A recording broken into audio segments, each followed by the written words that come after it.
la présidentielle, l'interview sur Radio Classique et Public Sénat.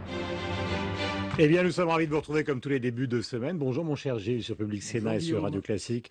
Jean-François Copé, bonjour. Bonjour. On a le sentiment que ce soir, c'est la bataille de la rigueur qui a commencé dans la perspective des présidentielles, ce matin et ce soir. François Fillon, TF1, François Hollande, France 2. Est-ce qu'effectivement, nous sommes dans ce contexte qui est la bataille de la rigueur qui va marquer les présidentielles? Mais je pense que ce qui va marquer la présidentielle, c'est que nous sommes face à une crise. Je dis nous, pas simplement nous Français, tous les pays d'Europe. Et on est d'ailleurs, à certains égards, tous, à peu de choses près, sur la même ligne de départ, avec nos atouts et nos faiblesses, chaque pays. Et donc, voilà, il va y avoir effectivement un moment de vérité. Moi, je pense depuis le début que cette élection présidentielle va être un rendez-vous de vérité avec les Français. Ce sera l'occasion aussi, c'est pour ça que c'est très bien que ces élections arrivent dans quelques mois, parce que à un moment qui est quelque part la croisée des chemins pour nos pays européens, il faut vraiment s'engager vers un nouveau modèle de croissance.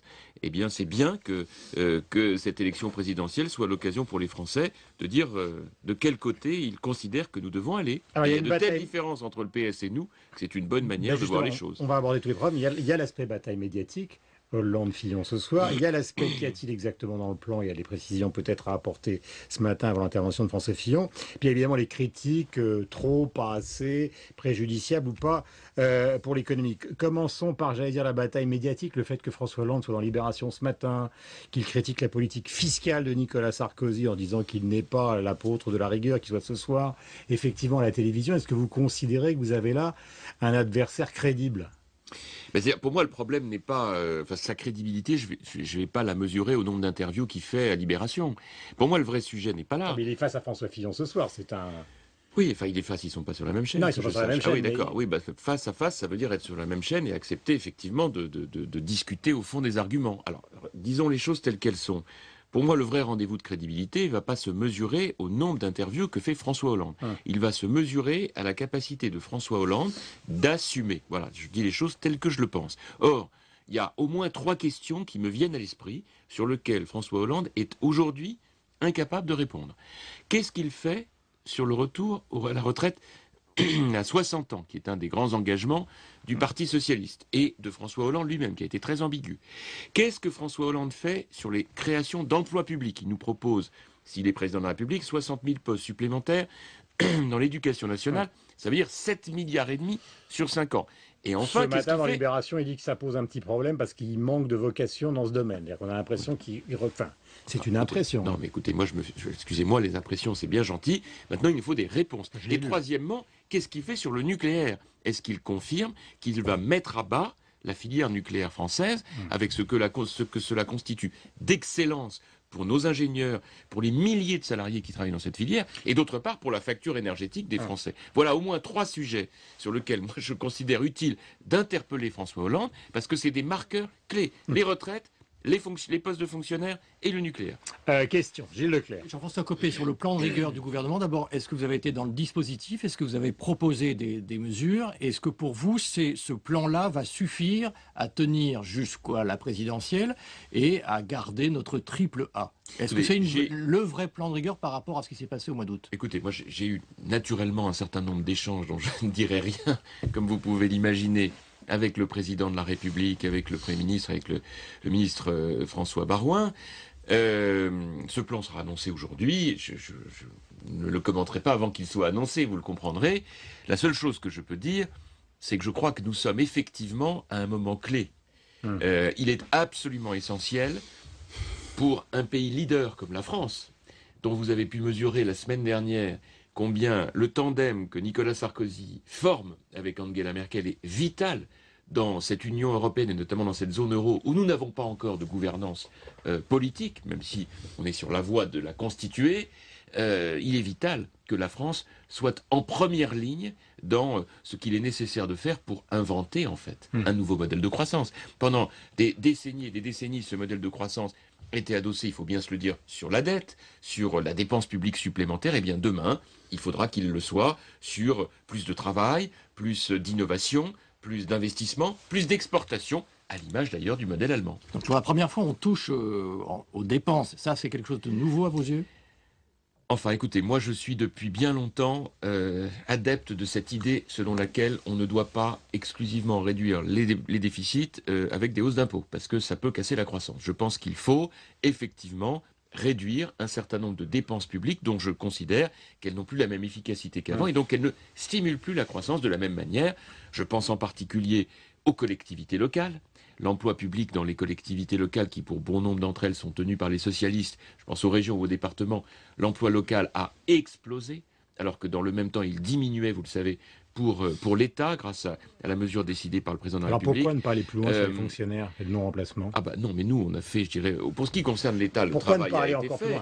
Oh bah, le non-remplacement d'un fonctionnaire sur 2, ça veut dire sur 5 ans, je me permets quand même de le rappeler, près de 150 000 fonctionnaires de moins, c'est considérable. Mais je reviens à dire, pourquoi pas plus? Pourquoi pas 2 sur 3? Certains le disent. Non, mais parce que je pense qu'il y a un moment où il faut bien voir que les économies réalisées sont moins efficaces que ne représente le coût de la suppression du poste. En revanche, il y a une réflexion à avoir sur l'organisation du travail. Rappelez-vous ce qu'a évoqué le président de la République en disant des fonctionnaires moins nombreux, mieux considérés, mieux payés. Ça veut dire à la clé aussi une meilleure organisation du travail dans l'administration. C'est vrai d'ailleurs dans l'ensemble de l'administration. Je parlais des collectivités locales, mais aussi de la sécurité sociale. Mais je crois qu'au-delà de cela, on voit bien ce qu'il y a derrière. C'est une nouvelle époque, en fait. Et ce sur quoi je veux insister auprès de vous ce matin, c'est cette idée que certes, nous avons à gérer une crise, mais au-delà de la gestion de la crise, dans son immédiateté, on est en train de changer d'époque. On est en train d'imaginer un nouveau modèle de croissance à l'image de ce que doivent faire tous les grands pays occidentaux qui aujourd'hui, on le voit bien, avec la mondialisation, ont de nouveaux défis à relever dans lesquels ils ont des atouts très importants en termes de savoir-faire, de compétences, de nouvelles technologies, de capacité à travailler ensemble. C'est le défi qui est celui des pays européens aujourd'hui. Est-ce que vous confirmez ce qu'on appelle la surprise de ce plan, c'est-à-dire en fait que le calendrier sur la réforme des retraites pourrait être avancé, c'est-à-dire qu'on passerait dit en anglais, de 62 ans 2016 ou 2017. Comme on dit en anglais, Gilles Leclerc, nice try. Voilà. Je ne vous répondrai pas car ce plan va être annoncé aujourd'hui par le Premier ministre et je ne le commenterai pas avant. Donc écoutez, chacun son métier.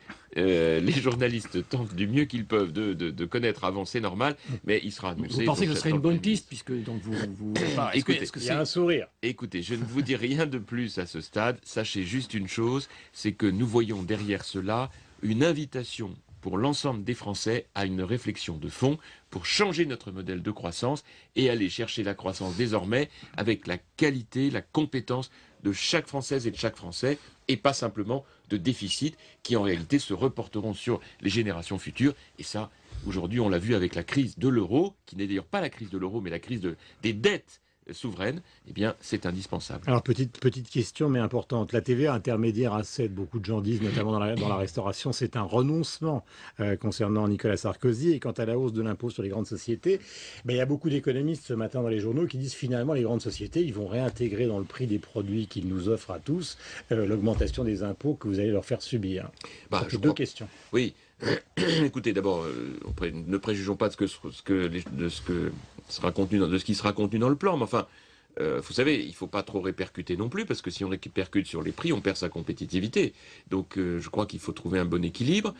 Deuxièmement, je voudrais quand même rappeler qu'il s'agit là d'un ensemble, parce que ce plan tel qu'il sera présenté, il y a des mesures sur les recettes, mais il y a aussi des mesures sur les baisses de dépenses publiques.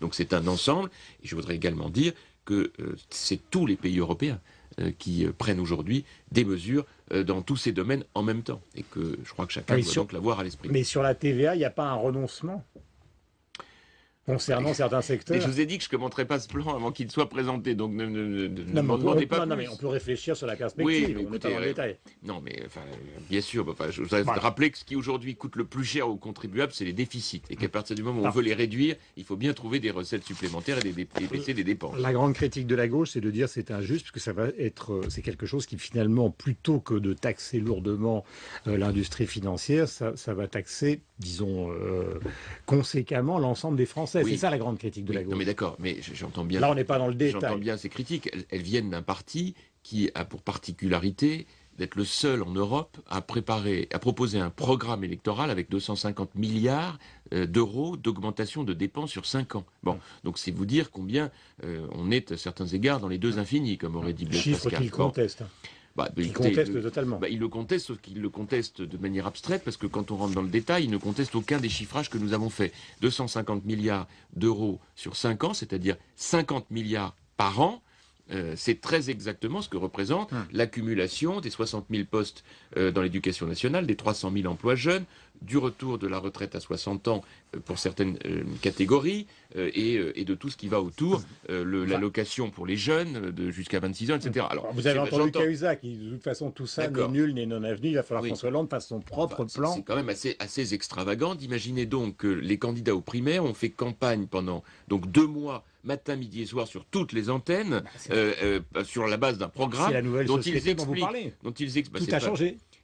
Non, pas depuis le 30, pas depuis le 15 octobre. Si, il considère que la crise s'est aggravée. Guillaume Durand, vous croyez même pas à la question que vous me posez. Arrêtons. C'était le 15 octobre, la fin des... Non, mais vous faites un bel effort, vous aussi. Enfin, c'était le 15 octobre, les primaires. Vous n'allez pas me dire que entre le 15 et le 16 octobre, on s'est aperçu au PS qu'il y avait une crise. On n'avait pas entendu Cahuzac comme ça. Ah, ben non. Mais donc, c'est vous dire combien on est dans une forme... On est en train de faire une formidable imposture à gauche. Bon, on est en train de se tromper et de tromper les Français dans ce qu'on raconte. Donc, écoutez, puisque c'est donc pas le bon projet, le projet socialiste, les électeurs des primaires vont être très contents de l'entendre, ils ont été votés, on leur dit maintenant non mais ça n'a rien à voir avec ce qu'on vous a raconté, très bien, donc maintenant question suivante, quel est donc le projet du PS? Parce que si le projet du PS c'est de ne plus faire de dépenses publiques, eh bien, il va falloir qu'on nous explique comment on va faire. Et enfin, dernier point, moi j'entends les critiques du PS, j'ai bien compris que les méchants riches en France devaient absolument être surtaxés si la gauche passait. Je veux juste rappeler une chose, nous avons un projet qui est un projet juste. D'abord parce que vous l'avez vu dans le budget,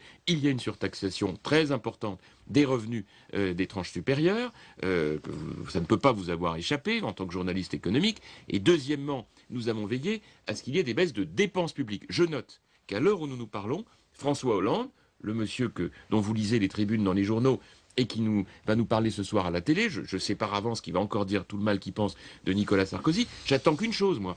Qu'est-ce qu'il propose comme mesure courageuse, quitte à être impopulaire? Je n'ai jamais entendu François Hollande sur ce registre. Alors, je reviens à ma question du début de notre entretien. Est-ce que ce plan du gouvernement va suffire, puisqu'il est basé sur, en gros, il faut récolter 8 milliards d'économies, est-ce que ça va suffire pour garder notre AAA? Et est-ce qu'il n'y aura pas d'autres plans avant, disons, le mois de mai? Mais ce plan, il a pour première vocation de prendre en considération les nouvelles perspectives de croissance qui, malheureusement, sont à la baisse. Et donc, c'est la sagesse et l'honneur du président de la République, de notre gouvernement et de notre majorité que d'acter, comme nous le faisons, que dans ce contexte, pour l'intérêt supérieur du pays, il faut que ce plan soit mis en œuvre. Bien. S'il y avait encore une nouvelle baisse de la croissance, vous êtes en train de nous dire qu'on pourrait imaginer un troisième plan de rigueur ? Sauf qu'à ce stade, je n'ai pas d'éléments qui permettent de le dire. Donc voilà, c'est déjà une révision de croissance significative qui nous amène à faire un plan d'économie significatif.